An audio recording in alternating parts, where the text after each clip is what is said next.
आपसे इंटरेक्शन कर रही है, ये मीडिया को कर रही है। मेरे साथ इस वक्त हमारे जनरल सेक्रेटरी जो माजिद खान साहब हैं, सीनियर एडिटर इकबाल साहब हैं, कोचिंग एडिटर मुमताज़ साहब सीनियर एडिटर हमारे साथ मौजूद हैं।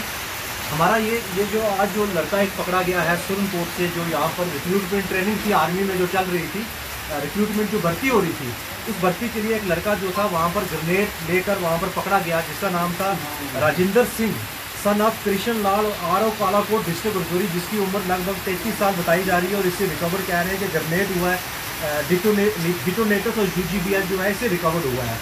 खुदा न खास्ता अगर ये अंदर कहीं जहाँ पर लड़कियों की रिक्रूटमेंट हो रही थी, अगर ये वहाँ पर पहुँच जाता तो वहाँ पर जो फोर्सेस की कोई कैजुअलिटी हो जाती, या उसके अलावा जो लड़के वहाँ पर भर्ती होने के लिए गए थे उनकी कैजुअलिटी हो जाती। तो आज रात को जितने मीडिया वाले थे उन्होंने यही देना था, जो सीडो नेशनलिस्ट है और जो सीडो नेशनलिस्ट और जो सो कॉल्ड नेशनलिस्ट बोलते हैं, उन्होंने कहना था कि सुरनकोट के अंदर मिलिटेंट्स हैं। हालांकि ये हमारे साथ अगर ये कामयाब हो जाता, लेकिन ये ऊपर वाले की मेहरबानी है कि उसका जो मंसूबा था ऊपर वाले को ये मंजूर नहीं था ऑलमाइटी को। वो लड़का पकड़ा गया और पकड़ने के बाद ये चीज़ क्लियर होगी कि वो इस डिस्ट्रिक्ट का नहीं है, डिस्ट्रिक्ट रजौरी से बिलोंग करता है। लेकिन इसका ये मतलब हुआ कि हमारे लोग यहाँ पर सुरनकोट के जो डिस्ट्रिक्ट पूंछ रजौरी हुआ, ये पीसफुल लोग हैं, पुरअमन लोग हैं। इन्होंने हमेशा इस तरह की जो टेररिज्म है उसको कंडम किया है। लेकिन इसका मतलब ये कॉन्स्पिरेसी जो थी हमारे इलाके को बदनाम करने की कॉन्स्पिरेसी थी। और हम ये कहना चाहेंगे कि इस केस में फेयर इन्वेस्टिगेशन होनी चाहिए। इस केस को इस तरह रफा दफा नहीं किया जाना चाहिए, क्योंकि कुछ लोग होंगे इस पर दबाने की कोशिश करेंगे।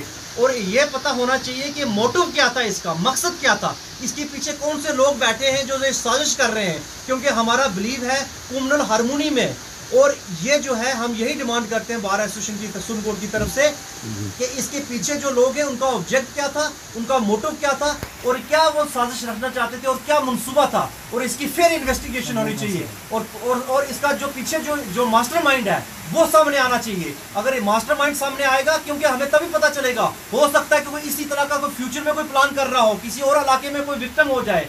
तो हम चाहेंगे कि इसकी फेयर इन्वेस्टिगेशन हो, ताकि इस तरह के वाकयात ना हो।